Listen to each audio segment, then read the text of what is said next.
and learners, those who belong to the field of science, commerce, arts and engineering,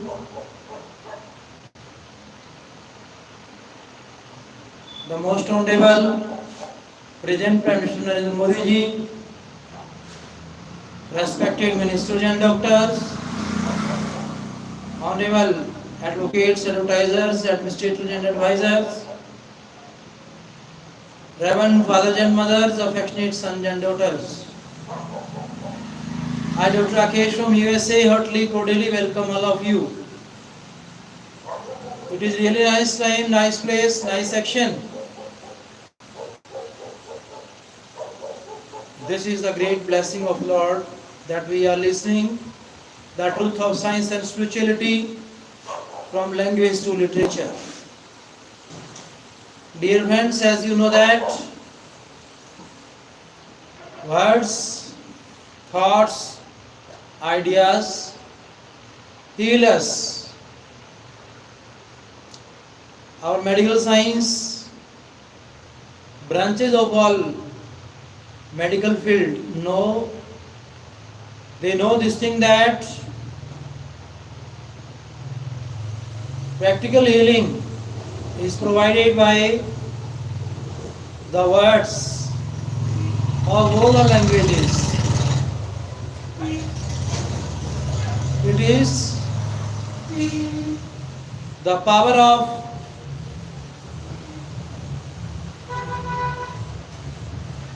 the word that has created the whole universe. It is openly, powerfully written that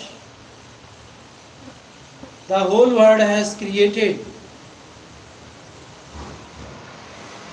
by the desire of God, whether in the form of word or wordless. But the idea first came in his mind for the creation. This was the internal word of his mind, who is the maker of uncounted minds of the world. Dear friends, it is written in our own holy scriptures of our holy land that God created himself first of all in the form of light and sound. Day by day, one by one, step by step, every day with a time equal interval of time, he started dividing different days for the creation of the different kind of species on this earth. Ultimately, last idea that came in his mind for reappearing himself in the form of human being. Dear friends, this message of the truth from science to spirituality, language to literature, is being provided for the worldly people. Because our Indian land respects all religions, it welcomes all religions. Constitutionally, we believe in secularism. Our country is secularist country, so we cannot discriminate on any basis, but all are equally accepted and treated by our nation and society. Dear friends, along with it, we have 130 crore people, which is the second highest population of the world, second to China. And it is the power of India in the form of population, working population. If there is the maximum number of the population in the world in the form of working population, that is India. Why India should not proud on it? Because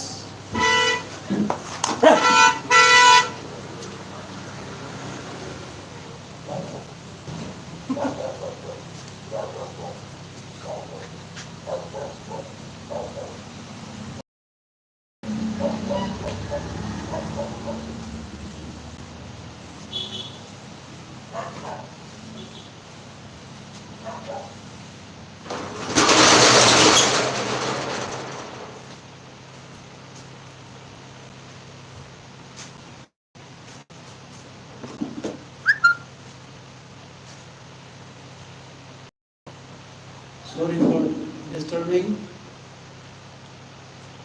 Our all Indians know that we are known by unity in diversity. In the presence of our present Prime Minister Narendra Modi ji, as per his belief and faith, he addressed the worldly people. संयम और संकल्प से हम इस युद्ध को जीत सकते हैं. To become a great warrior of this land,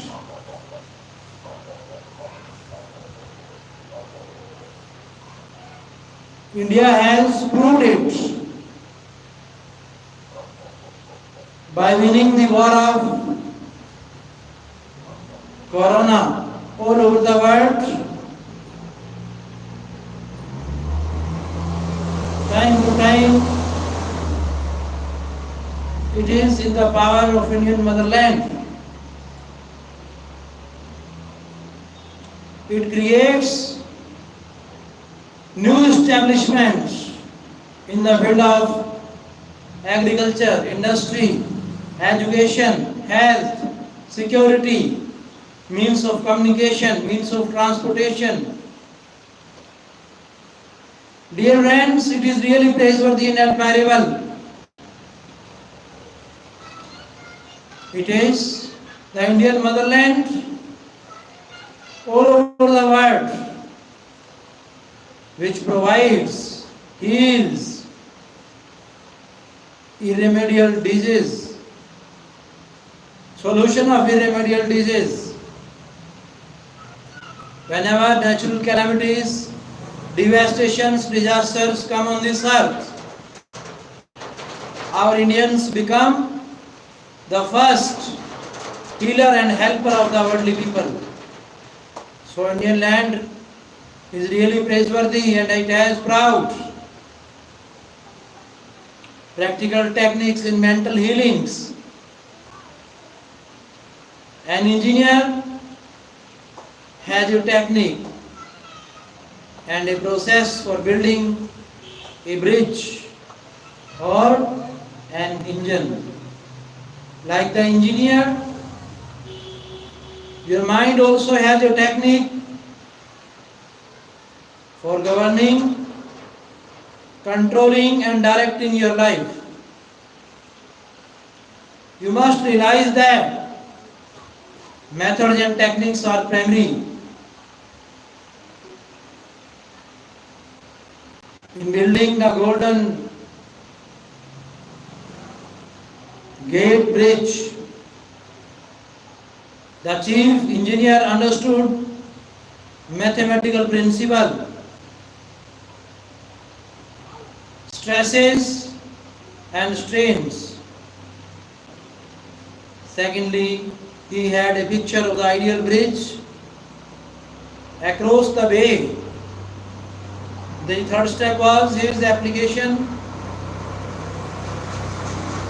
of tried and proven methods by which the principles were implemented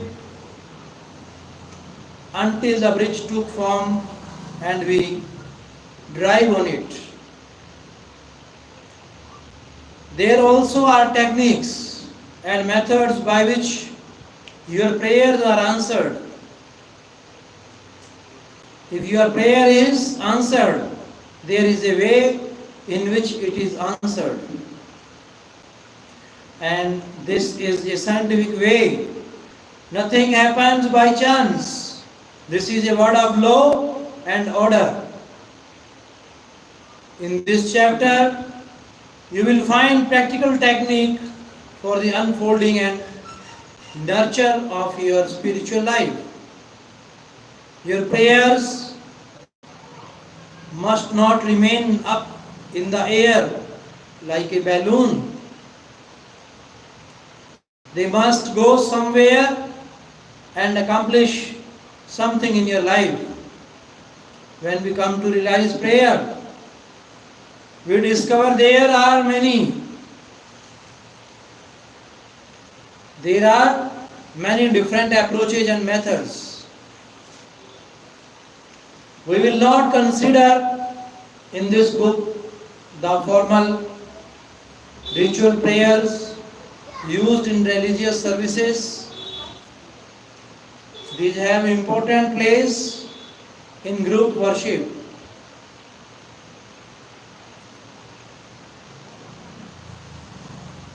We are immediately concerned with the methods of personal prayer as it is applied in your daily life and as it is used to help others. Prayer is the formulation of an idea concerning something we wish to accomplish. Prayer is the soul's sincere desire. Your desire is your prayer. Sometimes we think that if we speak God's word, if we read God's word, that is prayer. But it is not the prayer if it is not created by our desire.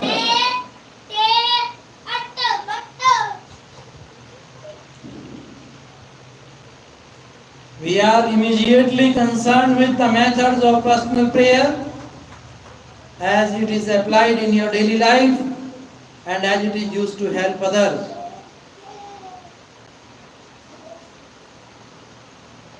It comes out of your deeper needs and it reveals the things you want in life. Blessed are they that hunger and thirst after righteousness, for they shall be filled. That is really prayer. Life is hunger and thirst for peace, harmony, health, joy, and all the other blessings of life. The passing over techniques for impregnating the subconscious.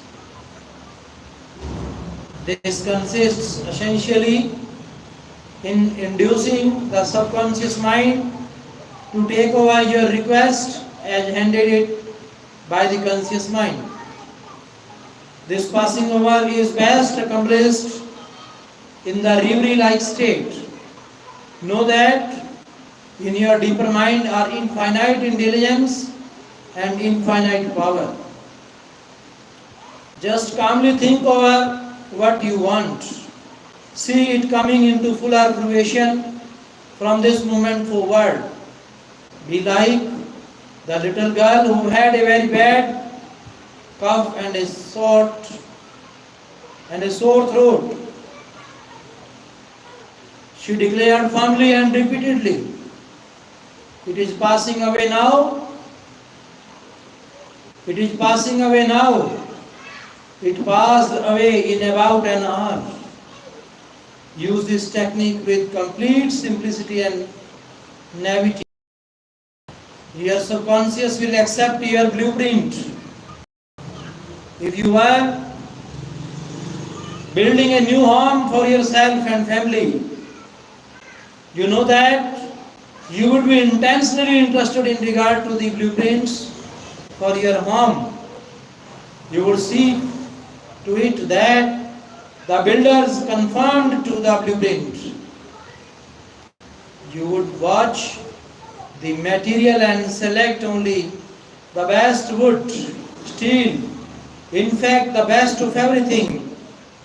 What about your mental home and your mental blueprint for happiness and abundance? All your experiences and everything that enters into your life depend upon the nature of the mental building blocks which you use in the construction of your mental home. If your blueprint is full of mental patterns of fear, worry, and anxiety or lack, and if you are despondent, doubtful, and cynical, then the texture of the mental material you are weaving into your mind will come forth as more toil, care, tension, and anxiety and limitation of all kinds. The most fundamental and the most far-reaching activity in life is that which you build into your mentality every waking hour. Your word is silent and invisible. Nevertheless, it is real. You are building your mental home all the time, and your thought and mental imagery represent your blueprint. Hour by hour, moment by moment, you can build radiant health, success, and happiness by the thoughts you think, the ideas which you harbor, the beliefs that you accept, and the scenes that you rehearse in the hidden studio of your mind. This stately mansion, upon the construction of which you are perpetually engaged, is your personality, your identity in this plane. Your whole life story on this earth. Get a new blueprint. Get a new blueprint. Build silently by realizing peace, harmony, joy, and goodwill in the present moment. By dwelling upon these things and claiming them, your subconscious will accept your blueprint and bring all these things to pass. By their fruits ye shall know them.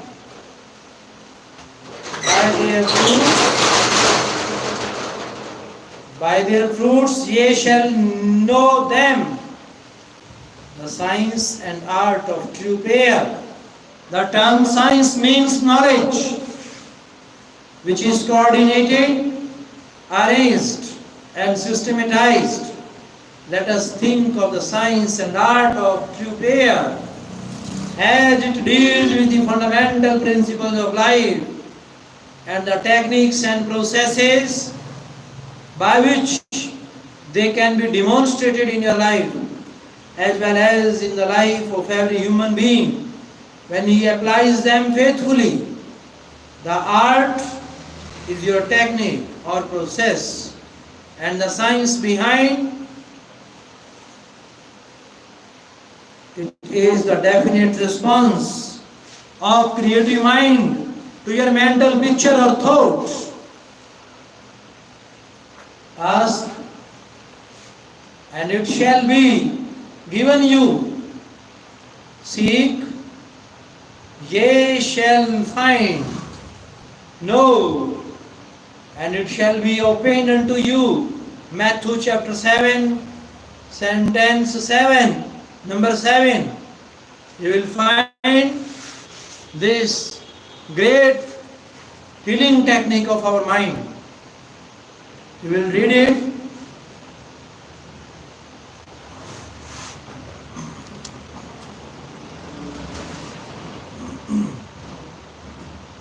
Here you are told you shall receive that for which you ask, which shall be opened to you.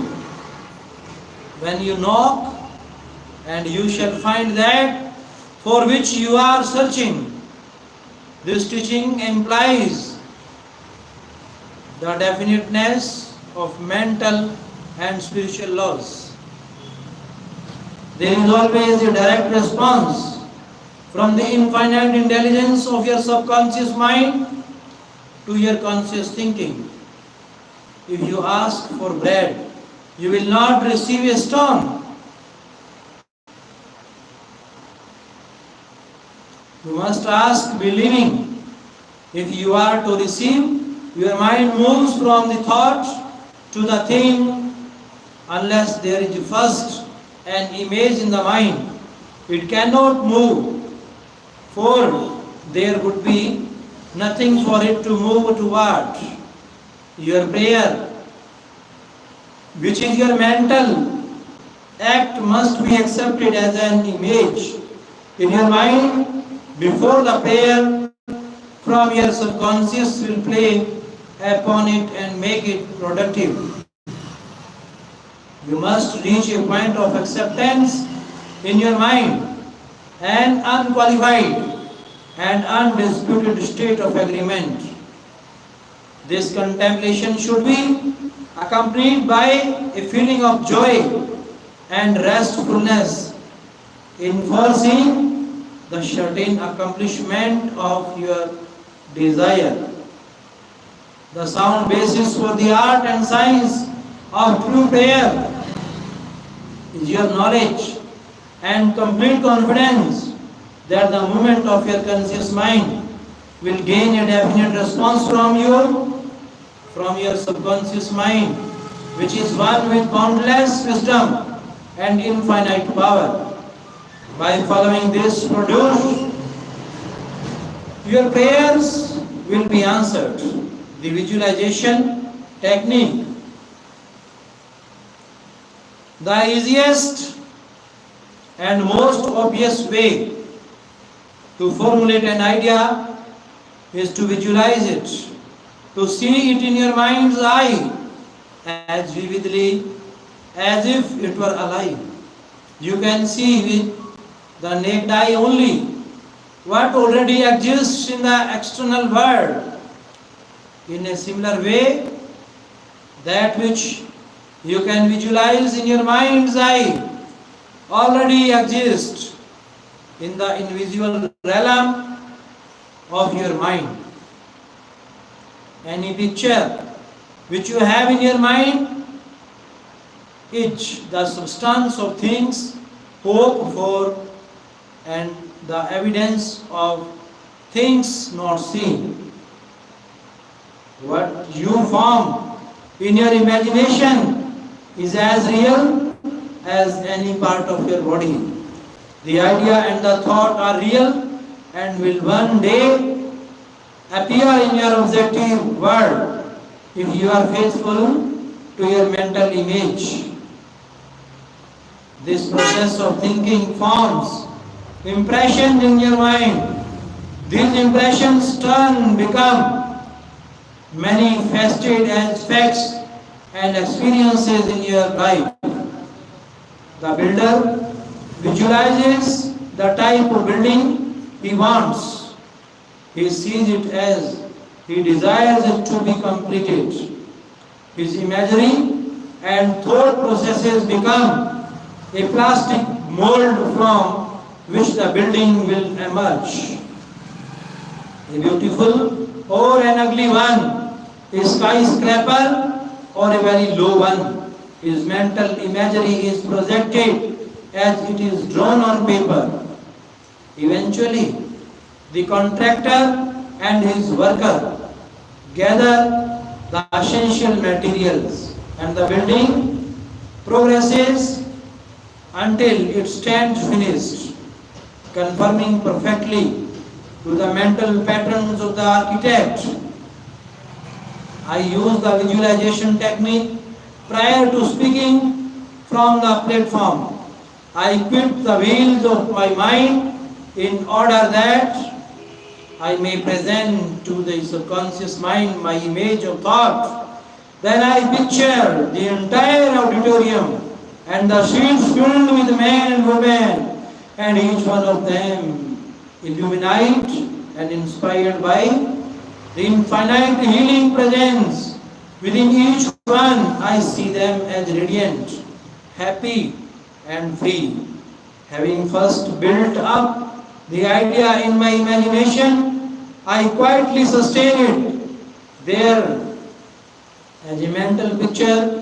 While I imagine, I hear men and women saying, I am healed, I feel wonderful, I have had an instantaneous healing, I am transformed. I keep this up for about 10 minutes or more, knowing and feeling that each person's mind and body are saturated with love, wholeness, beauty, and perfection.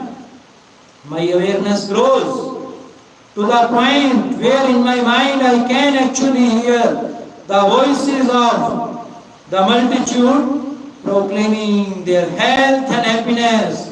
Then I realize the whole picture and go on to the platform. Almost every Sunday, some people stop and say that their prayers were answered. Mental movie method. The Chinese say, the picture is worth 1,000 words. William James, the father of American psychology, stressed the fact that the subconscious mind will bring to pass any picture held in the mind as backed by faith. Act as though I am and I will be. A number of years ago, I was in the Middle West lecturing in several states, and I desired to have a permanent location in the general area from which I could serve those who desired help. I traveled far, but the desire did not leave my mind. One evening, while in a hotel in Spokane, Washington, I relaxed completely on a couch, immobilized my attention, and in a quiet, passive manner imagined that I was taking to a large audience, saying in effect, I am glad to be here. I have prayed for the ideal opportunity. I saw in my mind's eye the imaginary audience, and I felt the reality of it all. I played the role of the actor, dramatized this mental movie, and felt satisfied that this picture was being conveyed to my subconscious mind, and which would bring it to pass in its own way. The next morning, on awakening, it felt a great sense of peace and satisfaction. In a few days' time, I received a telegram asking me to take over an organization in the Midwest, which I did, and I enjoyed it immensely for several years. The method outlined here appeals to many who have described it as the mental movie method. I have received numerous letters from people who listen to my radio talks and weekly public lectures, telling me of the wonderful results they get using this technique in the sale of their property. I suggest to those who have homes or property for sale that they satisfy themselves in their own mind that their price is right. Then I claim that the infinite intelligence is attracting to them the buyers who really wants to have the property and who will love it and prosper in it. After having done this, I suggest that their quit mind, their quiet, they quit their mind, relax, let go and get into a drowsy, sleepy state which reduces all mental effort to a minimum. Then they are picture of the checks in their hands. Rejoice in the checks, give thanks for the checks, and go to sleep feeling the naturalness of the whole mental movie created in their own mind. They must act as though it were an objective reality, and the subconscious mind will take it as an impression, and through the deeper currents of the mind, the buyer and the seller are brought together. A mental picture held in the mind, backed by faith, will come to pass. Dear friends, Baudian technique.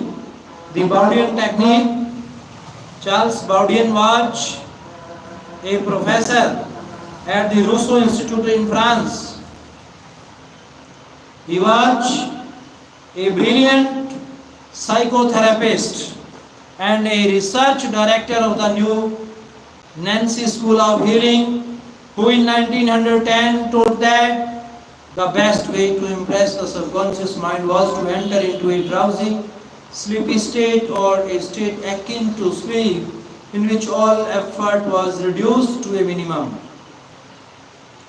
Then, in a quiet, passive, receptive way by reflection, he would convey the idea to the subconscious.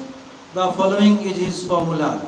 A very simple way of securing this imagination of the subconscious mind is to condense the idea which is to be the object of suggestion, to sum it up in a brief phrase which can be readily graven on the memory and to repeat it over and over again as a lullaby.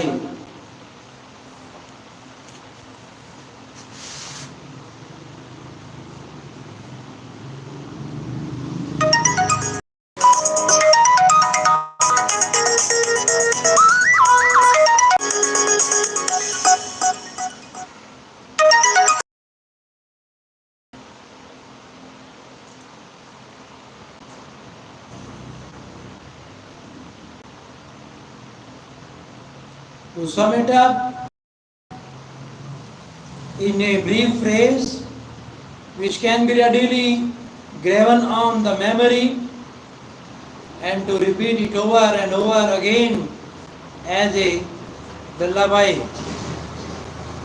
Some years ago, a young lady in Los Angeles was engaged in a prolonged bitter family lawsuit over a will.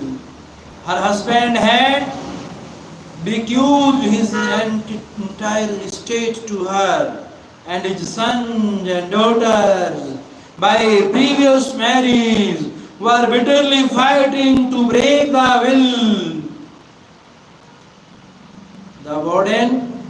The Baudian technique was outlined to her, and this is what she did. She relaxed her body in an armchair, entered into the sleepy state, and as suggested, condensed the idea of her need into a phrase consisting of 6 words, easily graven on the memory. It is finished in divine order. The significance to her of these words meant that infinite intelligence operating through the laws of her subconscious mind would bring about a harmonious adjustment through the principle of harmony. She continued this procedure every night for about 10 nights. After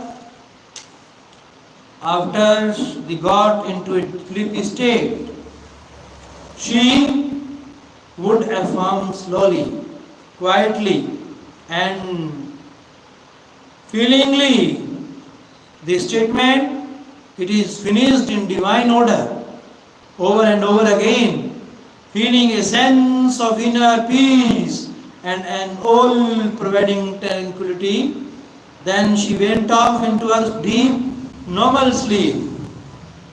On the morning of the 11th day, following the use of the above technique, she awakened with a sense of well-being, a conviction that it was finished. Her attorney called her the same day, saying that the opposing attorney and his clients were willing to settle.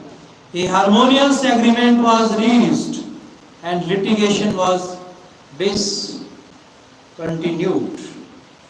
The sleeping technique. By entering into a sleepy, drowsy state, effort is reduced to a minimum. The conscious mind is submerged to a great extent when in a sleepy state. The reason for this is that the highest degree of outcropping of the subconscious occurs prior to sleep and just after we awaken.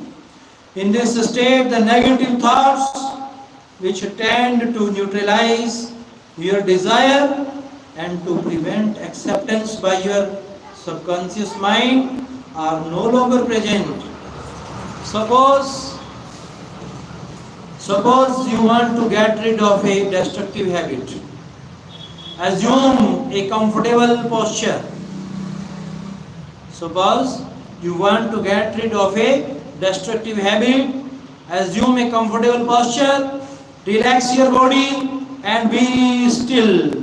Get into a sleepy state. And in that sleepy state, say quietly over and over again as a lullaby, lullaby, lullaby. I am completely free from this habit, harmony and peace of mind, reason supreme. Repeat the above slowly, quietly and lovingly for 5 or 10 minutes, night and morning. Each time you repeat the words and emotional value becomes greater.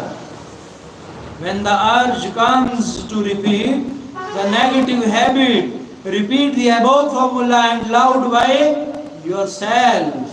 By this means, you induce the subconscious to accept the idea and a healing follows. The thanks you technique. The thank you technique.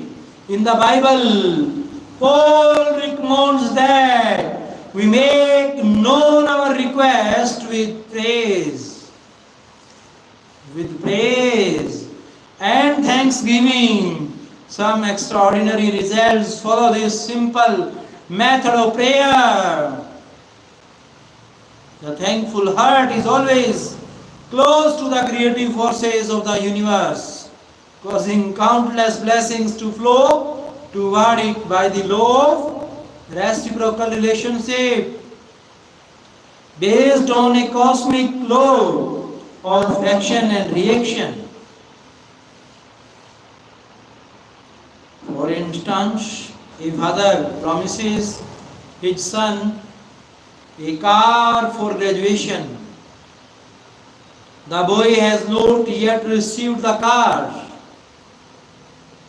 but he is very thankful and happy and is as joyous as though he had actually received the car. He knows his fathers will fulfill his promise and he is full of gratitude and joy even though he has not yet received the car.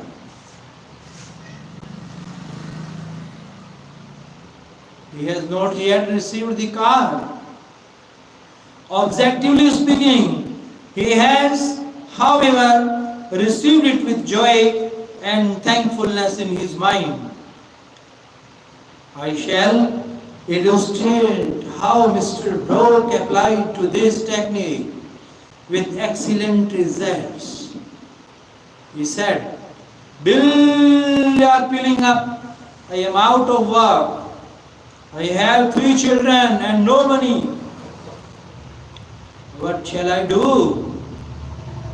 Regularly, every night and morning, for a period of about 3 weeks, he repeated the words, thank you, thank you, thank you, Father, for my wealth in a relaxed, peaceful manner, until the feeling or mood of thankfulness dominated his mind.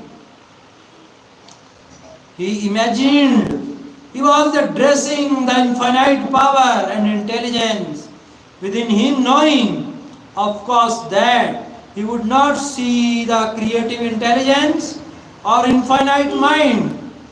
He was seeing with the inner eye of spiritual perception, realizing that his thought image of wealth was the first cause relative to the money, position and food he needed. His thought feeling was the substance of wealth,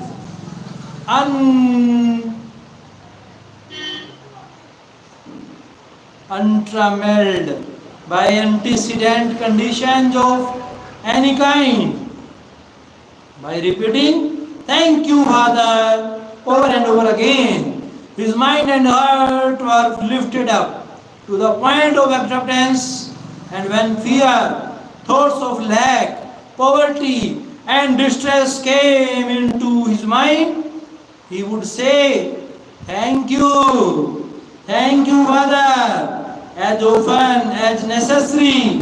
He knew that as he kept up the thankful attitude, he would recondition his mind to the idea of wealth, which is what happened. The sequel to his prayer is very interesting. After praying in the above mentioned manner, he met a former employer of his on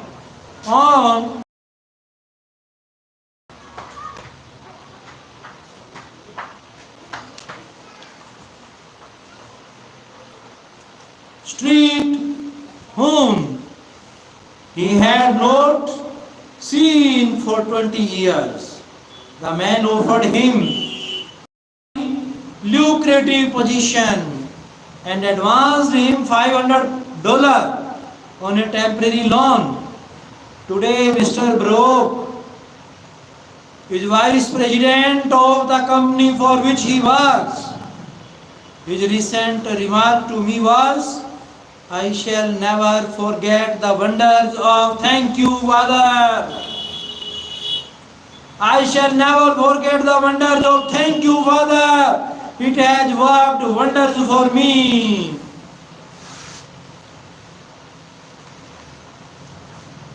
The affirmative method. The affirmative method. The effectiveness of an affirmation is determined largely by your understanding of the truth and the meaning back of the words. In praying, use not vain repetition. Therefore, the power of your affirmation lies in the intelligent application of definite and specific positive. For example, a boy adds 3 and 3 and puts down 7 on the blackboard. The teacher affirms with mathematical certainty that these and 3 are 6. Therefore, the boy changes his figures accordingly. The teacher's statement did not make 3 and 3 equal 6 because the latter was already a mathematical truth. The mathematical truth caused the boy to rearrange the figures on the blackboard. It is normal to be sick. It is abnormal to be healthy. Health is the truth of your being. When You affirm health, harmony, and peace for yourself and another. And when you realize these are universal principles of being, you will rearrange the negative pattern of your subconscious mind based on your faith and understanding of that which you affirm. Dear friends, you are listening the words, sound and light.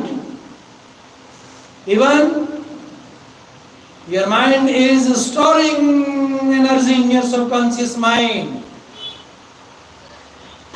or reoperating, regenerating, rejuvenating your soul forever. Dear friends, you are really praiseworthy and admirable. I affirmed the above several times a day, and at the end of 2 weeks, my sister had an examination which showed a remarkable healing, and the X-ray proved negative. To affirm is to state that it is so, and as you maintain the attitude of mind as true, regardless of all evidence to the contrary, you will receive an answer to your prayer. Your thought can only affirm, for even if you deny something, you are actually affirming the presence of what you deny. Repeating an affirmation, knowing what you are saying and why you are saying it, leads the mind to that state of consciousness where it accepts that which you state as true. Keep on affirming the truths of life until you get the subconscious reaction which satisfies. Dear friends, the argumentative method. This was the affirmative method. Now you will listen the argumentative method for the practical technique in in mental healing. The argumentative method. This method is just what the word implies. It stems from the procedure of Dr. Fiery's Parthurst Quimby of Maine. Dr. Quimby, a pioneer in mental and spiritual healing, lived and practiced in Belfast, Maine about 100 years ago. A book called the Quimby Manuscript, published in 1921 by Thomas Y. Cromwell Company, New York City, and edited by Horatio Drescher, is available in your library. This book gives newspaper accounts of this man's remarkable result in prayer, treatment of the sick. Quimby duplicated many of the healing miracles recorded in the Bible. In brief, the argumentative method, though imagery consists of spiritual reasoning, where you convince the patient and yourself that his sickness is due to his false belief. Groundless fears and negative patterns lodged in his subconscious mind. Your reason is out clearly in your mind and convince your patient that the disease or ailment is due only to a distorted, twisted pattern of thought which has taken form in his body.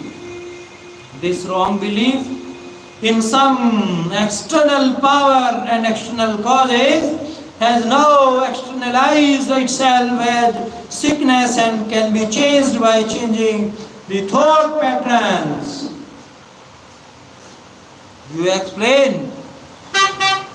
You explain to the sick person that the basis of all healing is a change of belief. You also point out that the subconscious mind created the body and all its organs. Therefore, it knows how to heal it, can heal it, and is doing so now as you speak.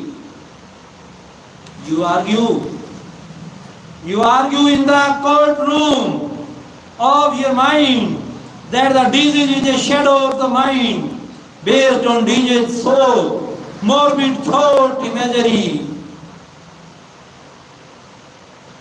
You continue to build up all the evidence you can muster on behalf of the healing power within, which created all the organs in the first place. As a perfect pattern of every cell, nerve, and tissue within it, then you render a verdict in the courthouse of your mind in favor of yourself and your patient. You liberate the sick one by faith and spiritual understanding. Your mental and spiritual evidence, each overwhelming. They are being but one mind. What you feel as true will be resurrected in the experience of patient. In the patient, this procedure is essentially the argumentative method used by Dr.RKM of Mane from 1849 to 1869. This was the 20 years period. Absolute method is like modern sound wave therapy.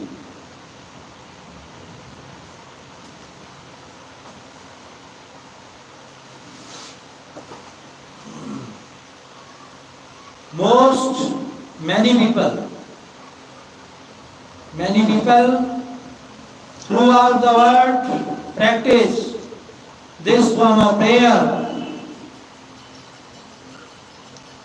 Treatment with wonderful results. The person using the absolute method mention the name of the patient, such as John Jones, then quietly and silently thinks of God and His qualities and attributes, such as God is all bliss, such as God is all bliss,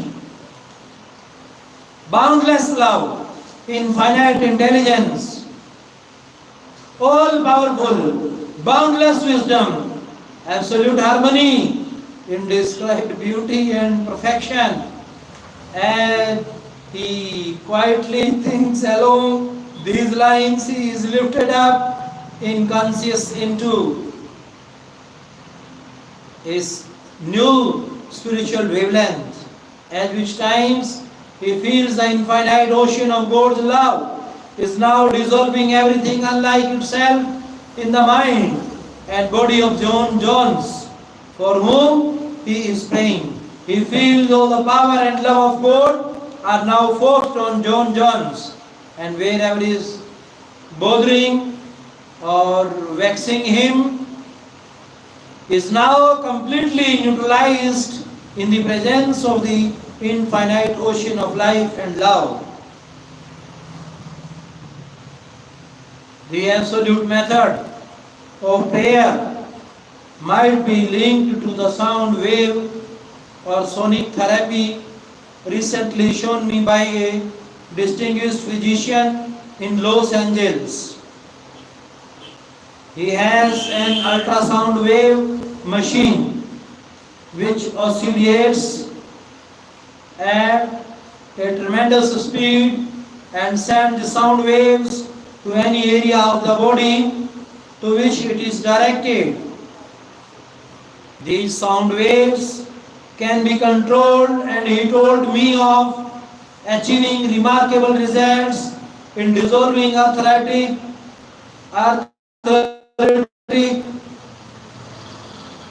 calcareous deposits as well as the healing and removal of other disturbing conditions. To the degree that we rise in consciousness by contemplating qualities and attributes of God, do we generate spiritual electronic waves of harmony, health and peace. Many remarkable healings follow this.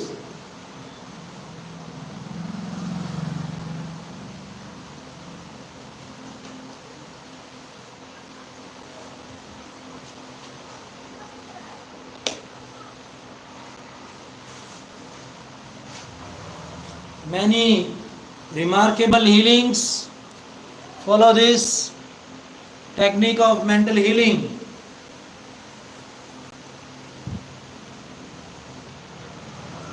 Or prayer. A cripple walks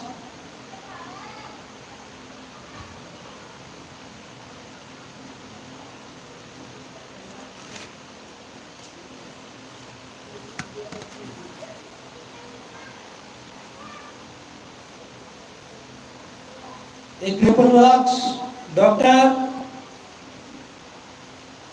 Phineas Parkhurst Quimby, of whom we spoke previously in this chapter, used the absolute method in the later years of his healing career. He was really the father of psychosomatic medicine and the first psychoanalyst. He had the capacity to diagnose clairvoyantly,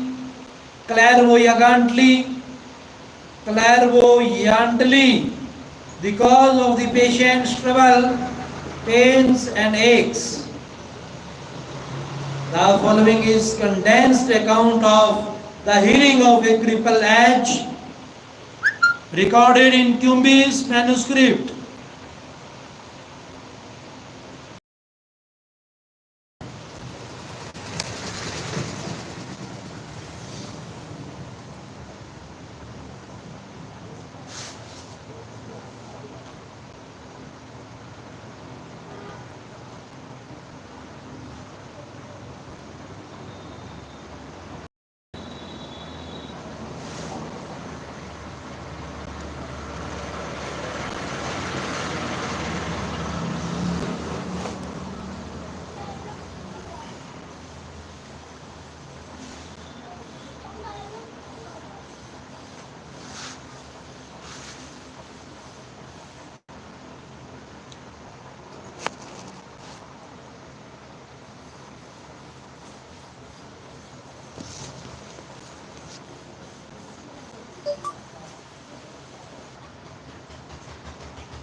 Quimby was called, who was lame, aged, and he states that her ailment was due to the fact that she was imprisoned by a creed so small and contracted that she could not stand upright and move about. In the tomb of free and ignorance. Furthermore, she was taking the Bible literally, and it frightened her. In this room, Quimby said, was the presence and the power of God trying to burst the bands, break through the bonds, and rise from the dead. When she would ask others for an explanation of some passage of the Bible, the answer is stone. Then she would hunger for the bread of life. Dr. Quimby diagnosed her case as a mind cloudy and stagnated due to excitation and fear caused by the inability to see clearly the meaning of the passage of the Bible which she had been reading. This showed itself in the body by her heavy and sluggish feeling, which would terminate as paralysis. At this point, Quemby asked her what was meant in the Bible verses. Yet a little while, am I with you? And then I go unto him that sent me. Ye shall seek me, and shall not find me, and where I am, thither ye cannot come. John 7, chapter 33 to 34. Like that, it meant Jesus went to heaven. Quemby explained what it really meant by telling her that being with her a little while meant his explanation of her symptoms, feelings, and their causes.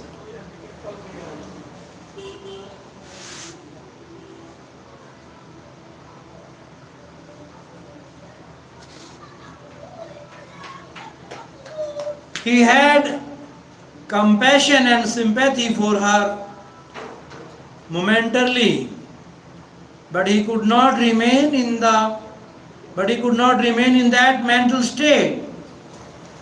The next step was to go to him that sent us, which, as Quemby pointed out, was the creative power of God in all of us.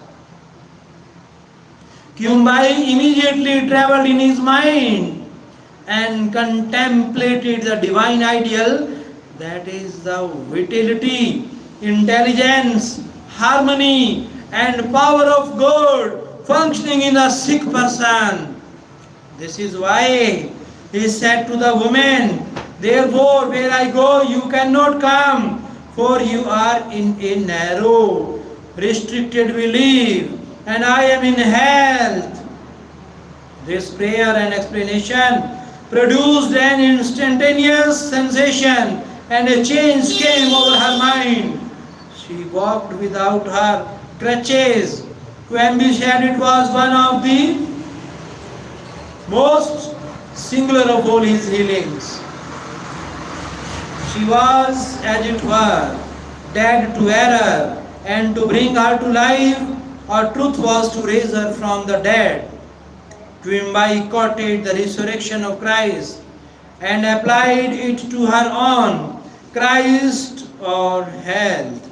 This produced a powerful effect on her. He also explained to her that the truth which she accepted was the angel or idea, which rolled away the stone of fear, ignorance, and superstition, thereby releasing the healing power of God,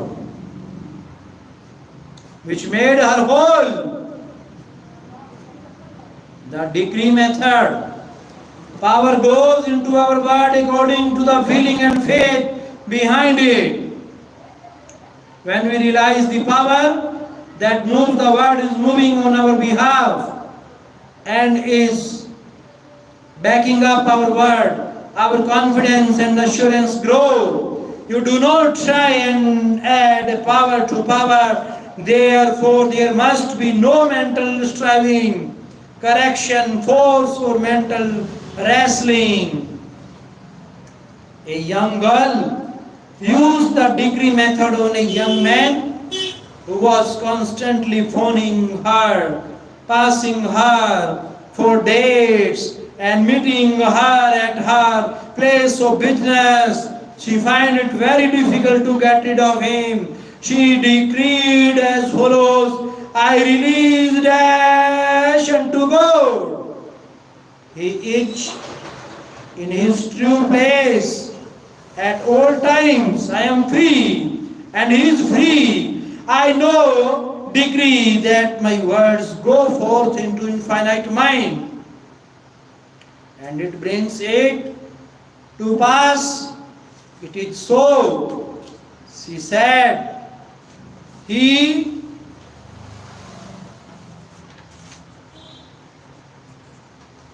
he vanished, and she has never seen him. It was as though the ground swallowed him up. Dear friends, you will see this chapter in the Holy Bible, Job number 22 to 28. Thou shalt decree a thing, and it shall be established unto thee, and the light shall shine upon thy ways. Serve yourself with scientific truth. Be a mental engineer and use tried and proven techniques in building a grander and greater life. Your desire is your prayer. Picture the fulfillment of your desire now and feel its reality, and you will experience the joy of the answered prayer. Desire to accomplish things the easy way with the sure aid of mental silence, mental science. Desire to accomplish things the easy way with the sure aid of mental science. You can build radiant health, success and happiness by the thoughts you think in the hidden studio of your mind. Experiment scientifically until you personally prove that there is always a direct response from the infinite intelligence of your subconscious mind to prove your conscious thinking. Feel the joy and restfulness in forcing the certain accomplishment of your desire. Any mental picture which you have in your mind is the substance of things hoped for and the evidence of things not seen. A mental picture is worth 1,000 words. Your subconscious will bring to pass any picture held in the mind backed by faith. Avoid all effort on mental correction. In prayer, get into a sleepy, drowsy state and lull yourself to sleep feeling and knowing that your prayer is answered. Remember that the thankful heart is always close to the riches of the universe. To affirm is to state that it is so, and you maintain this attitude of mind as true regardless of all evidence. To the contrary, you will receive an answer to your prayer. Generate electric waves of harmony, health and peace by thinking of the love and the glory of God. What you decree and feel as true will come to pass. Decree harmony, health, peace and abundance. Dear friends, you are listening. The tendency of the subconscious is life word. Over 90% of your mental life is subconscious. So men and women who fail to make use of this marvelous power live within very narrow limits. Your subconscious processes are always life-ward and constructive. Your subconscious is the builder of your body and maintains all its vital functions. It is on the job 24 hours a day and never sleeps. It is always trying to help and preserve you from harm. Your subconscious mind is in touch with infinite life and boundless wisdom, and its impulses and ideas are always lifeward. The great aspirations, inspirations, and visions for a grander and nobler life spring from the subconscious. Your profoundest convictions are those you cannot argue about rationally because they do not come from your conscious mind. They come from your subconscious mind. Your subconscious speaks to you in institutions, impulses, hunches, intimations, urges, and ideas, and it is always telling you to rise, transcend, grow, advance, adventure, and move forward to greater heights. The urge to love, to save the lives of others, comes from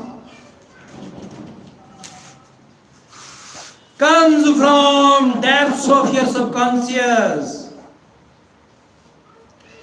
For example, during the great San Francisco earthquake and the fire of April 18, 1906, invalids and cripples who had been confined to bed for long periods of time rose up and performed some of the most amazing feats of bravery and endurance.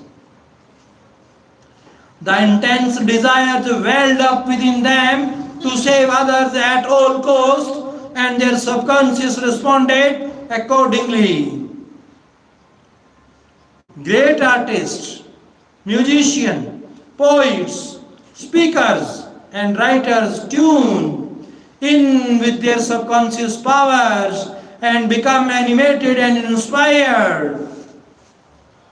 For example, Robert Louis Stevenson, before he went to sleep, used to charge his subconscious with the task of evolving stories for him. While he slept, he was accustomed to ask his subconscious to give him a good marketable thriller when his bank account was low. Stevenson said the intelligence of his deeper mind gave him the story piece by piece, like a serial.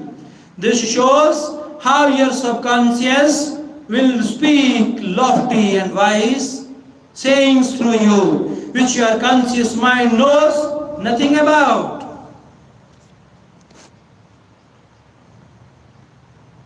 Mark Twain. Mark Twain confided to the world on many occasions worked in his life. All his humor and all his great writings were due to the fact that he tapped the inexhaustible reservoir of his subconscious.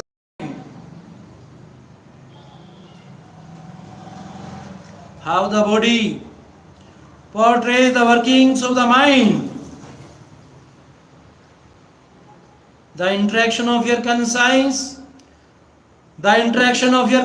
and subconscious mind requires a similar interaction between the corresponding system of nerves.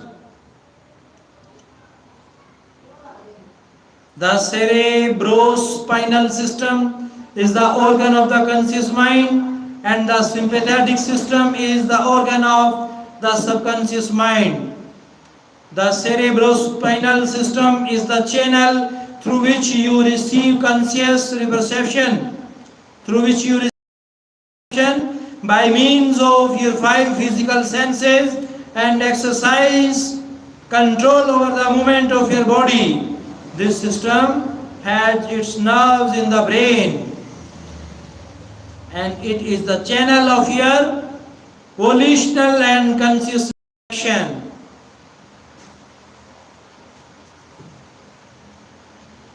The sympathetic system, sometimes referred to as the involuntary nervous system.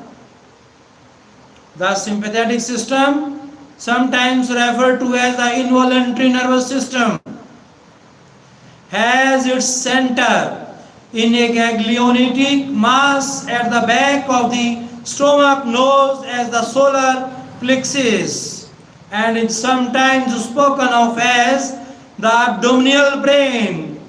It is the channel of that mental action which unconsciously supports the vital functions of the body. The two systems may work separately or synchronously. Judge Thomas Troward says, the vagus nerve passes out of the cerebral region as a portion of the voluntary system, and through it we control the vocal organs. Then it passes onward to the thorax, sending out branches to the heart and lungs. Finally, passing through the diaphragm, it loses the outer coating which distinguishes the nerves of the voluntary system and becomes identified with those of the sympathetic system, so forming a connecting link between the two and making the man physically a single entity. Similarly, different areas of the brain indicate their connection with the objective and subjective activities of the mind respectively. And speaking in a general way, we may assign the frontal portion of the brain to the former and the posterior portion to the later, while the intermediate portion partakes the character of both. A rather simple way of looking at the mental and physical interaction is to realize that your conscious mind grasps an idea, which induces a corresponding vibration in your voluntary system of nerves. This in turn causes a similar current to be generated in your involuntary system of nerves, thus handling the idea over to your subconscious mind, which is the creative medium. This is how your thoughts become things. Every thought entertained by your conscious mind and accepted as true is sent by your brain to your solar plexus, the brain of your subconscious mind, to be made into your flesh and to be brought forth into your word as a reality. There is an intelligence which takes care of the body. When you study the cellular system and the structure of the organs such as eyes, ears, heart, liver, bladder, etc., you learn they consist of groups of cells which form a group intelligence whereby they function together and are able to take orders and carry them out in deductive function at the suggestion of the mastermind, means conscious mind. A careful study of the single celled organism shows you what goes on in your complex body. Though the monocellular organism has no organs, it still gives evidence of mind, action and reaction performing the basic functions of movement. Alimentation, assimilation, and elimination. Alimentation, assimilation and elimination. Many say there is an intelligence which will take care of your body if you let it alone. That is true, but the difficulty is that the conscious mind always interferes with its five senses or evidences based on outer appearances, leading to the sway of false beliefs, fears, and mere opinion. When fear, false beliefs, and negative patterns are made to register in your subconscious mind, through psychological, emotional conditioning. There is no other cause open to the subconscious mind except to act on the blueprint specifications offered it.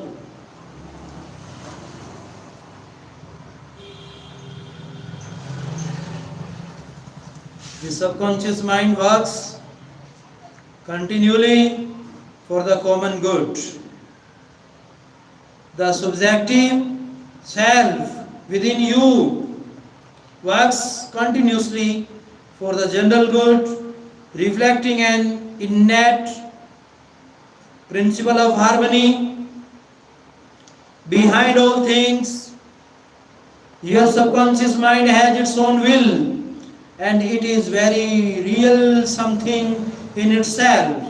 It acts night and day, whether you act upon it or not. It is the will, but you cannot see, hear or feel it building, as all this is a silent process. Your subconscious has a life of its own, which is always moving toward harmony, health, and peace. This is the divine law within its seeking through you at all times. How man interferes with the innate principle of harmony. To think correctly, scientifically, we must know the truth. To know the truth is to be in harmony with the infinite intelligence and power of your subconscious mind. Word. Every thought or action which is not harmonized, which is not harmonious, whether through ignorance or design, will result in discord and limitation of all kinds. Scientists inform us that you build a new body every 11 months. So you are really only 11 months old from a physical standpoint. If you build defects back into your body by thoughts of fear, anger, jealousy, and ill will, you have no one to blame but yourself. You are the sum total of your own thoughts. You can keep from entertaining negative thought. The way to get rid of darkness is with light. The way to overcome cold is with heat. The way to overcome the negative thought is to substitute the good thought. Upon the good and the bad will vanish. Why it's normal to be healthy, vital and strong, it's abnormal to be sick. The average child born into the world is perfectly healthy with all its organs functioning perfectly. This is the normal state. And we should remain healthy, vital and strong. The instinct of self-preservation is the strongest instinct of your nature, and it constitutes the most potent, ever-present, and constantly operative truth inherent in your nature. It is therefore obvious that all your thoughts, ideas and beliefs must operate with greater potentiality when they are in harmony with the innate life principle in you, which is forever seeking to preserve and protect you along all lines. It follows from this that normal conditions can be restored with greater ease, and certainty then abnormal conditions can be induced. It is abnormal to be sick. It is abnormal to be sick. It simply means you are going against the stream of life and thinking negatively. The law of life is the law of growth. All nature testifies to the operation of this law by silently, constantly expressing itself in the law of growth. Where there is growth and expression, there must be life. Where there is life, there must be harmony. And where there is harmony, there is perfect health. If your thought is in harmony, if your thought is in harmony with the creative principle of your subconscious mind, you are in tune with the innate principle of harmony. If you entertain thoughts which are not in accordance with the principle of harmony, these thoughts cling to you, harass you, worry you, and finally bring about disease, and it persisted in possible death. In possibly death. If persisted in possibly death. In the healing of disease, you must increase the inflow and distribution of the vital forces of your subconscious mind throughout your system. This can be done by eliminating thoughts of fear, worry, and anxiety, jealousy, hate, destructive thought which tends to tear down and destroy your nerves and glands, body tissues, which controls the elimination of all waste material.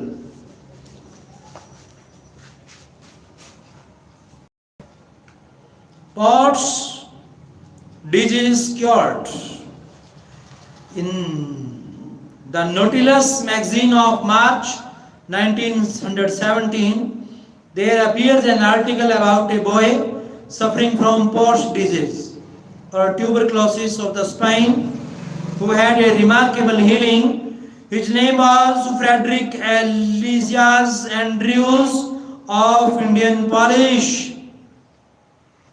Indianapolis, now Minister of Unity School of Christianity, Kansas City, Missouri.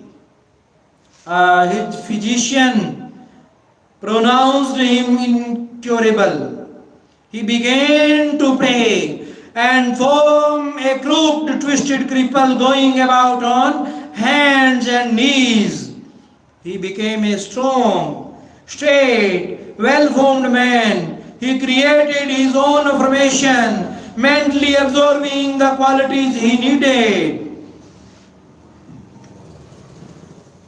He affirmed over and over again, many times a day, I am whole, perfect.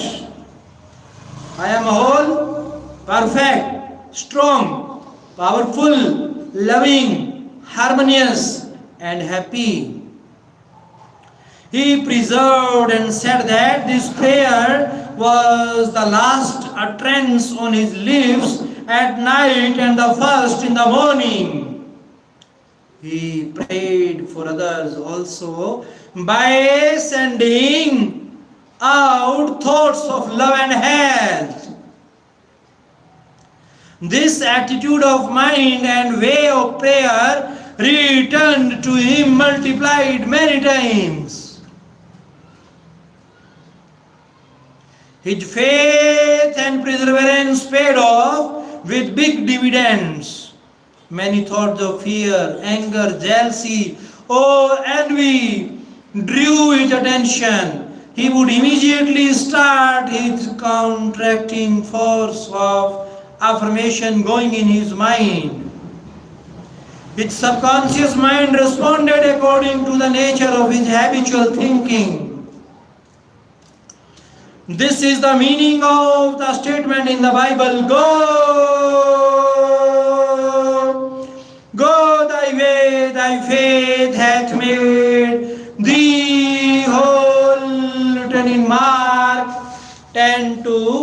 Only 2 words. How faith in your subconscious powers makes you whole.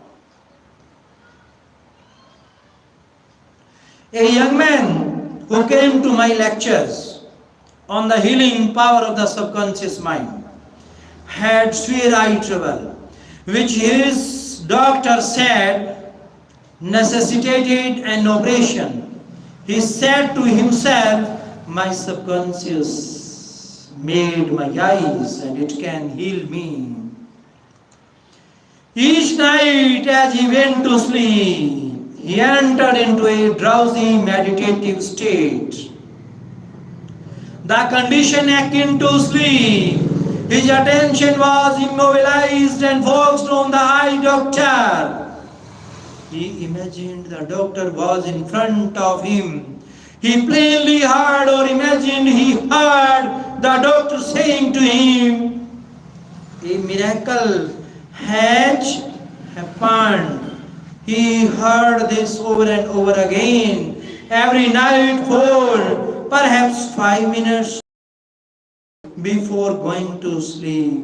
At the end of 3 weeks, he again went to the ophthalmologist who had previously examined his eyes. And the physician said to this man, this is a miracle. This is a miracle, physician said to this man. What happened? This man, impressed with subconscious mind, using the doctor as an instrument or a means of convincing it or conveying the idea through repetition, faith and expectancy. He impregnated his subconscious mind. Its subconscious mind made his eye. Within it was a perfect pattern, and immediately it proceeded to heal the eye. This is another example of how faith in the healing power of your subconscious can make you whole. Dear friends, you are knowing the truth of words. From science to spirituality, how the words, how the energy of the words helps, heals. Pointers to review. Your subconscious is the builder of your body and is on the job 24 hours a day. You interferes with its life-giving patterns by negative thinking. Charge your subconscious with the task of evolving an answer to any problem prior to sleep, and it will answer you. Watch your thoughts. Every thought accepted as true is sent by your brain to your solar plexus. Your abdominal brain, and is brought into your world as a reality. Know that you can remark yourself by giving a new blueprint to your subconscious mind. The tendency of your subconscious is always lifeward.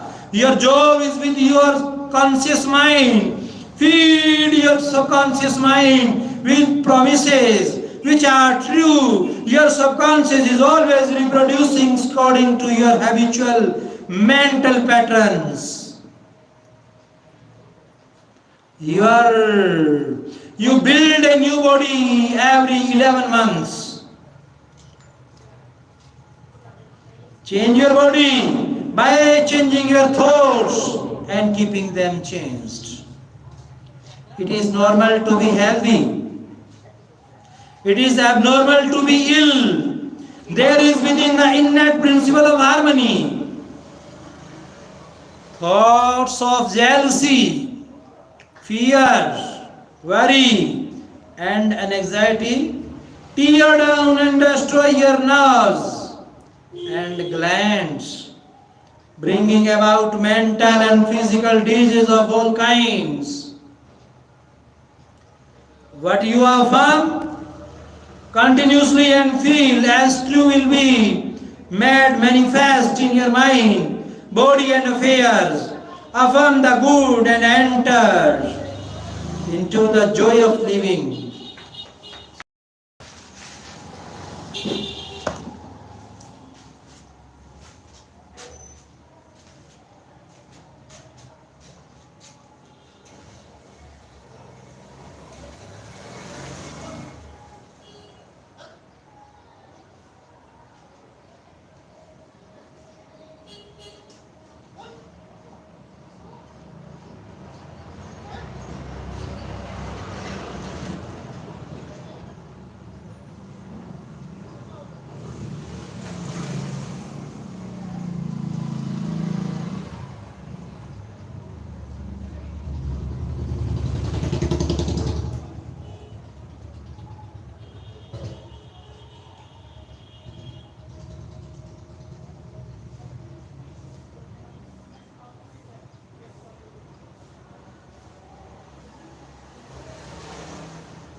Thanks your presence again in the meeting of spiritual prayer for healing.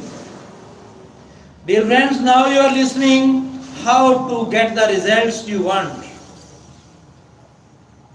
How to get the results you want. The principal reasons for failure are lack of confidence and too much effort. Many people block answers to their prayers by failing to fully comprehend the workings of their subconscious mind. When you know how your mind functions, you gain a measure of confidence. You must remember, whenever your subconscious mind accepts an idea, it immediately begins to execute it. It uses all its mighty resources to that end and mobilizes all the mental and spiritual laws of your deeper mind. This law is true for good or bad ideas. Consequently, if you use it negatively, it brings trouble, failure, and confusion. When you use it constructively, it brings guidance, freedom, and peace of mind. The right answer is inevitable. When your thoughts are positive, constructive, and loving, from this, it is perfectly obvious that the only thing you have to do in order to overcome failure is to get your subconscious to accept your ideas or request by feeling it now. And the law of your mind will do the rest. Turn over your request with faith and confidence, and your subconscious will take over and answer for you. You will always fail to get results by trying to use mental correction. Your subconscious mind does not respond to correction.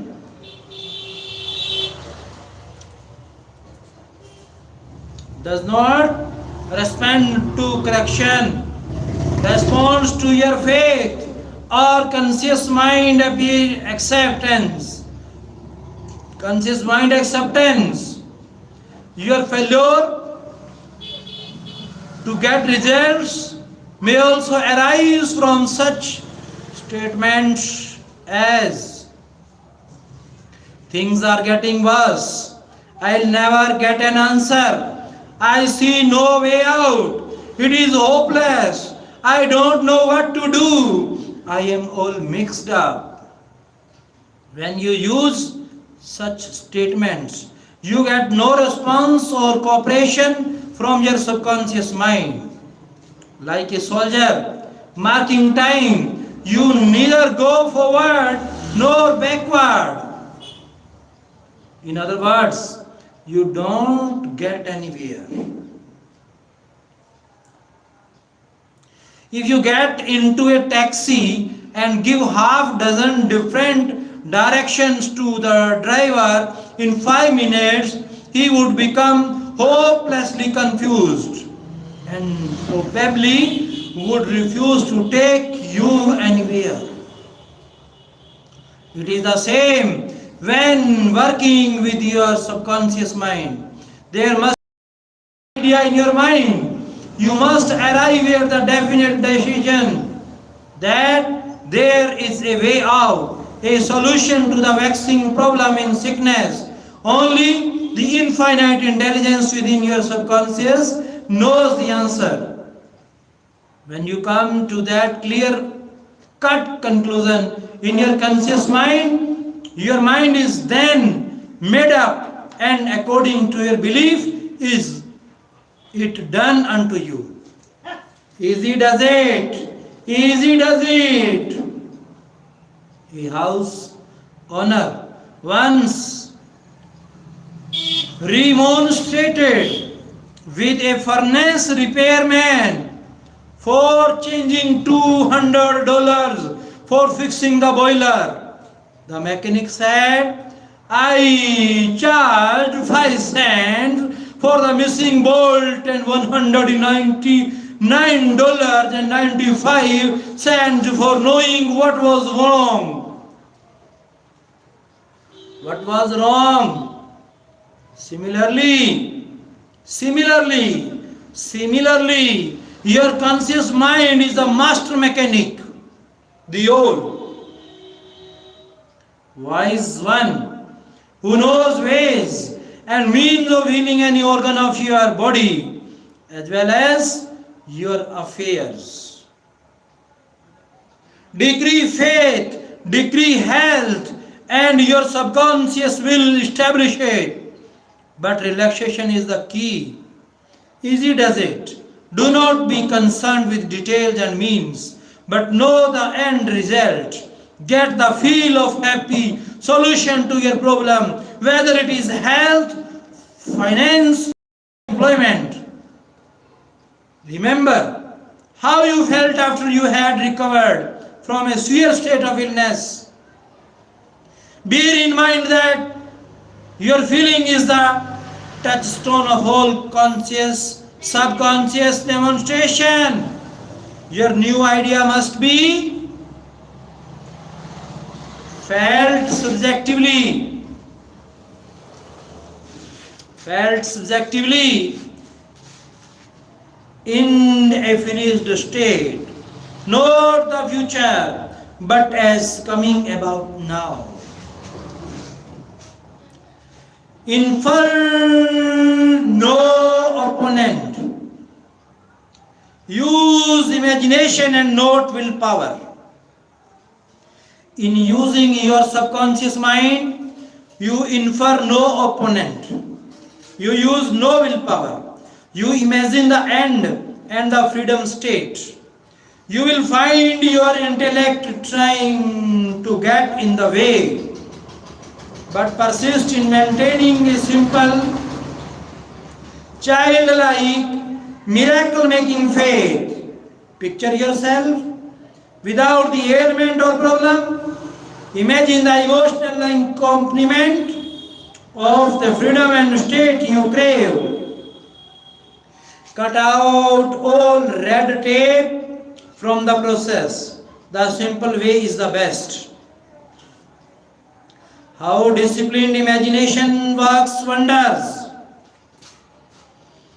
A wonderful way to get a response from your subconscious mind.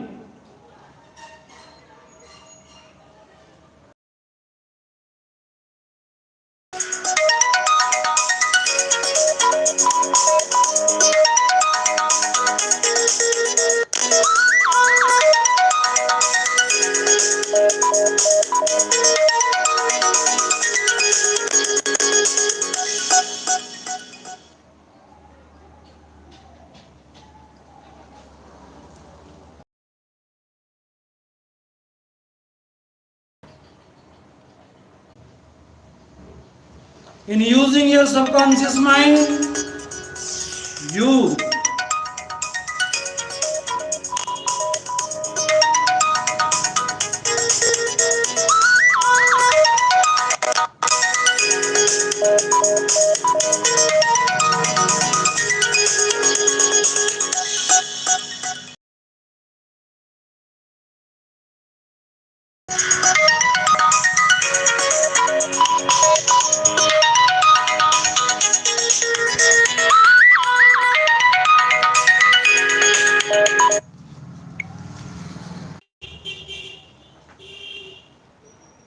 in using, you infer no opponent. You use no willpower. You imagine the end and freedom state. You will find your intellect trying to get in the way, but persist in maintaining a like miracle making faith. Picture yourself without the ailment or problem. Imagine the emotional accomplishment of the freedom state you crave. Cut out all red tape from the process. The simple way is the best. How disciplined imagination works wonders. A wonderful way to get a response from your subconscious mind is through disciplined and scientific imagination. As previously pointed out, your subconscious mind is the builder of the body and controls all its vital functions. The Bible says, "Whatsoever ye shall ask in prayer, shall receive." To believe something as true, or to live in the state of being it. As you sustain this mood, you shall experience the joy of the answered prayer. The 3 steps to success in prayer. The usual procedure is as follows. Take a look at the problem. Turn to the solution or way out, known only to the subconscious mind. A sense of deep conviction that it is done. Do not weaken your prayer by saying, "I wish I might be healed. I hope so." Your feeling about the work to be done is the boss. Harmony is yours. Know that health is yours. Become intelligent by becoming a vehicle for the infinite healing power of the subconscious mind. Pass on the idea of health to your subconscious mind to the point of conviction, then relax. Get yourself off your hands. Say to the condition and circumstance, "This too shall pass." Through relaxation, you impress your subconscious mind, enabling the kinetic energy behind the idea to take over and bring it concrete realization. The law of reversed effort and why you get the opposite of what you pray for. Cow, the famous psychologist from France. Cow, the famous psychologist from France who visited America about 40 years ago, defined the law of reversed effort as follows. When your desires and imagination are in conflict, your imagination invariably gains the day. If, for example, you were asked to walk a plank on the floor, you would do so without question. Now suppose the same plank were placed 20 feet up in the air between two walls. Would you walk it? Your desire to walk it would be centered by your imagination or fear of falling. Your dominant idea, which would be the picture of falling, would conquer. Your desire, will or effort to walk on the plank would be reversed. And the dominant idea of failure would be reinforced. Mental effort is invariably self-defeated, eventuating always in the opposite of what is desired. The suggestion of powerlessness to overcome the condition dominates the mind. Your subconscious is always controlled by the dominant idea.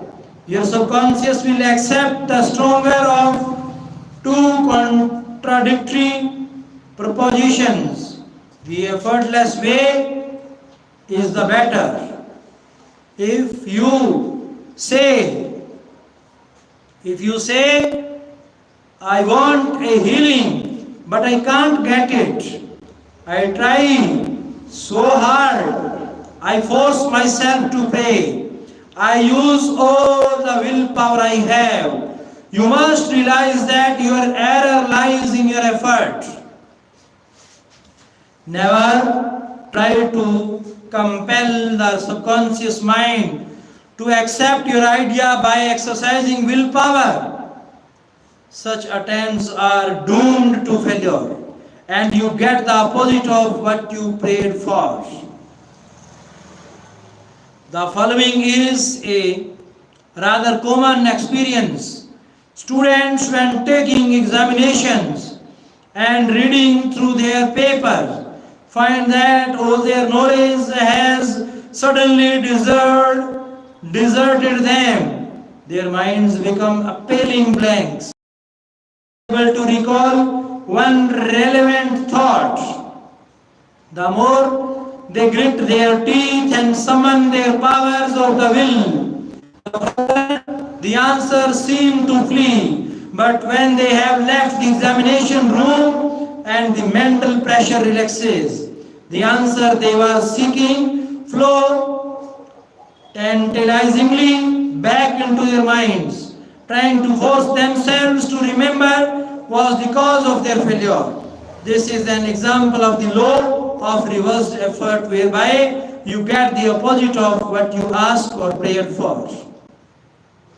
The conflict of desire and imagination must be reconciled. To use mental force is to presuppose that there is opposition. When your mind is concentrated on the means to overcome a problem, it is no longer concerned with the obstacle. Matt 18-19 says from the Holy Bible, if two of you shall agree on earth as touching anything that they shall ask, it shall be done for them of my Father which is in heaven. Who are these two? It means the harmonious union or agreement between your conscious and subconscious on any idea desire or mental image. When there is no longer any quarrel in either part of your mind, your prayer will be answered. The two agreeing may also be represented as you and your desire, your thought and feeling, your idea and emotion, your desire.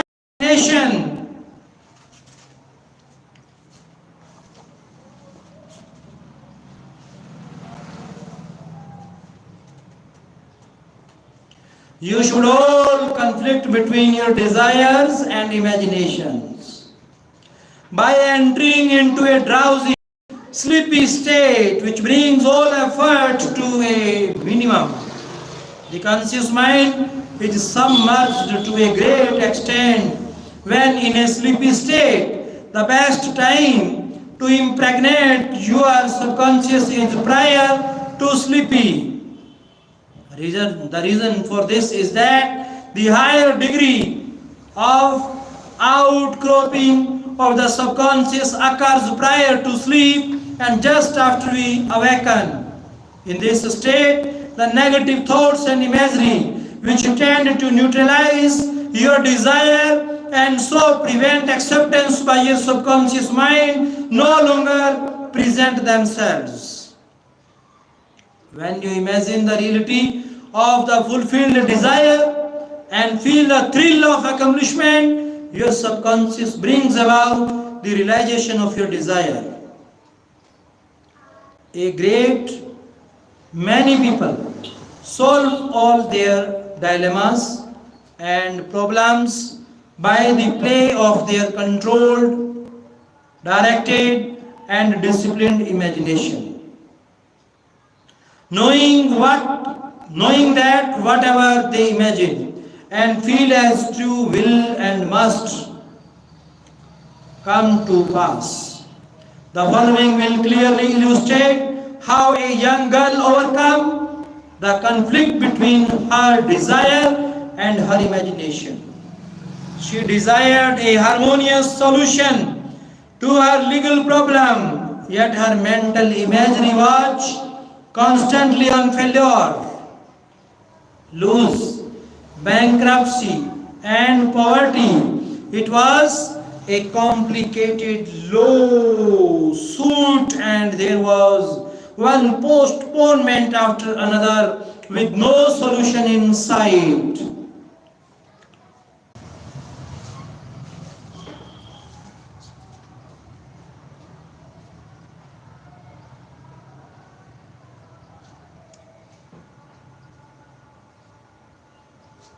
At my suggestion,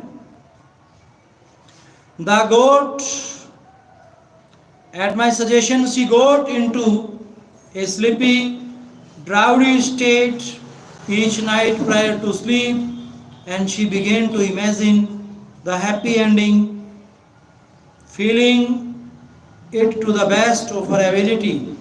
She knew that the image in her mind had to agree with her heart's desire. Prior to sleep, she began to dramatize as vividly as possible her lawyer having an animated discussion with her regarding the outcome. She would ask him questions and she would answer her appropriately. He would say to her over and over again, "There has been a perfect harmonious solution. The case has been settled out of court." During the day when fear thoughts came into her mind, she would run her mental movie with gestures, voice, and sound equipment. She could easily imagine the sound of his voice, smile, and mannerism. She ran this mental picture so often, it became a subjective pattern, a regular train track. At the end of a few weeks, her attorney called her and confirmed objectively what she had been imagining and feeling as true subjectively. This is really what the psalmist meant when he wrote, "Let the words of my mouth, your thoughts, mental images, good, and the meditations of my heart," means your feelings, nature, emotions, be acceptable in my right, in my sight. O Lord, the law of your subconscious mind, my strength and my redeemer, means the power and wisdom of your subconscious mind can redeem you from sickness, bondage and misery through the Psalm 19 to 14 from the Holy Bible.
Ideas worth recalling.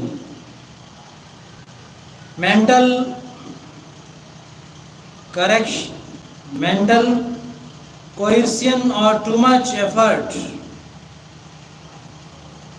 Mental coercion or too much effort shows an anxiety and fear which block your answer easy does it. When your mind is relaxed and you accept an idea, your subconscious goes to work to execute the idea. Think and plan independently of traditional methods. Know that there is always an answer and a solution to every problem. Do not be overly concerned with the beating of your heart, with the breathing of your lungs, or the function of any part of your anatomy. Learn heavily upon your subconscious and proclaims frequently that divine right action is taking place. The feeling of health produces health. The feeling of wealth produces wealth. How do you feel? Imagination is the most powerful faculty. Imagine what is lovely and of good report. You are what you imagine yourself to be. You avoid conflict between your conscious and subconscious in the sleepy state. Imagine the fulfillment of your desire over and over again prior to sleep. Sleep in peace and wake in joy. Dear friends, our next topic is how to use the power of your subconscious for wealth. Really very important topic that you are listening.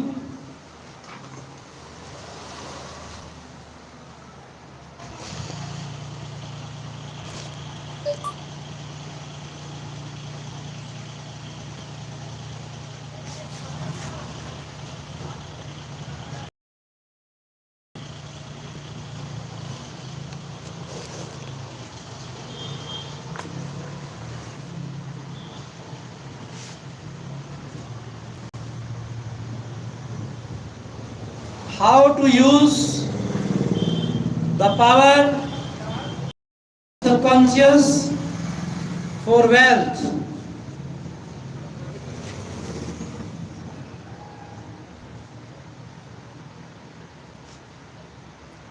If you are having financial difficulties, if you are having financial difficulties, if you are trying to make ends meet, it means you have not convinced your subconscious mind that you will always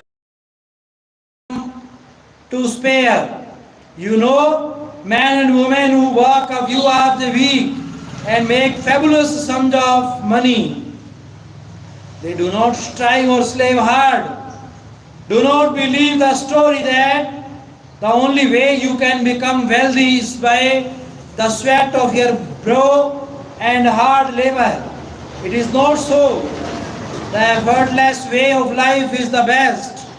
Do the thing you love to do and do it for the joy and thrill of it.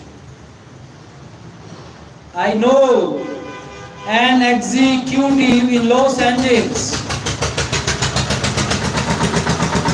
who received a salary of $75,000 yearly.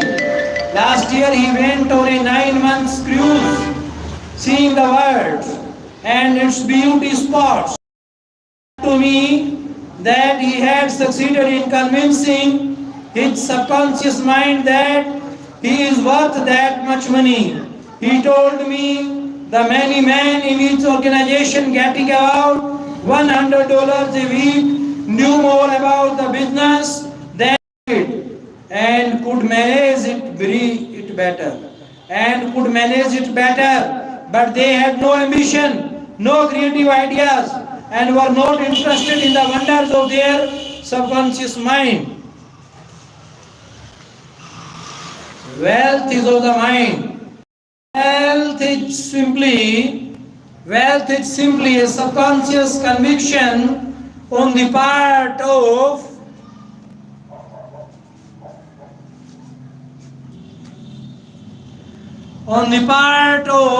the individual. You will not become a millionaire by saying I am a millionaire.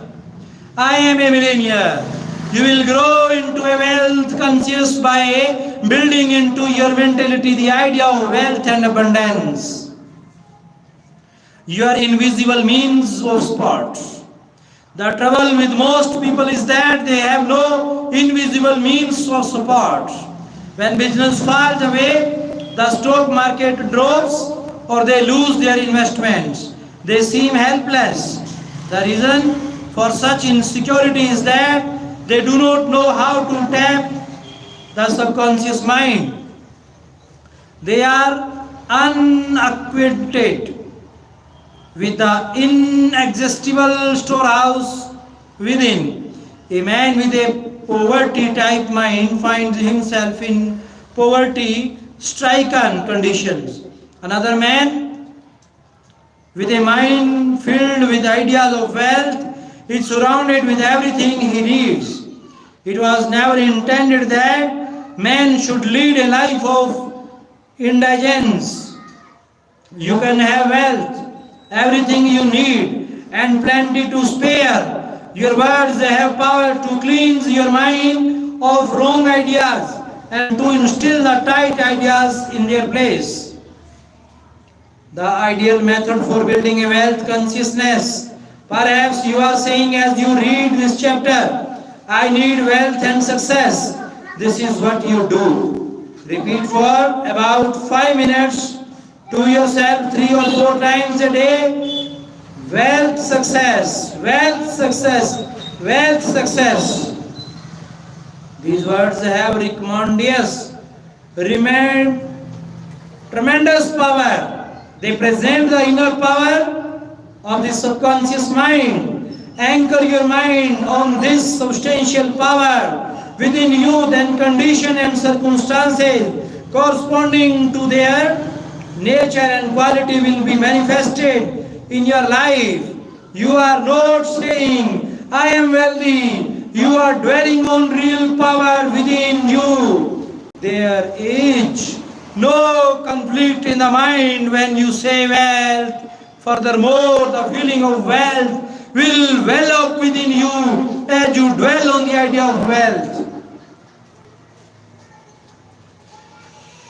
The feeling of wealth produces wealth. Keep this in mind at all times.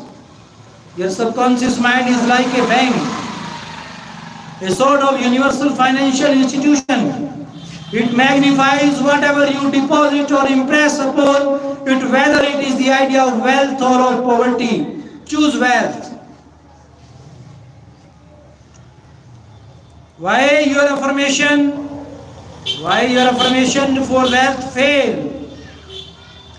I have talked to many people during the past 35 years whose usual complaint is, I have said for weeks and months, I am wealthy, I am prosperous, and nothing has happened. I discovered that when they said I am prosperous, I am wealthy, they felt within that they were lying to themselves. One man told me, I have affirmed that I am prosperous until I am tired. Things are now worse. I knew when I made the statement that it was obviously not true. His statements were rejected. His statements were rejected by the conscious mind.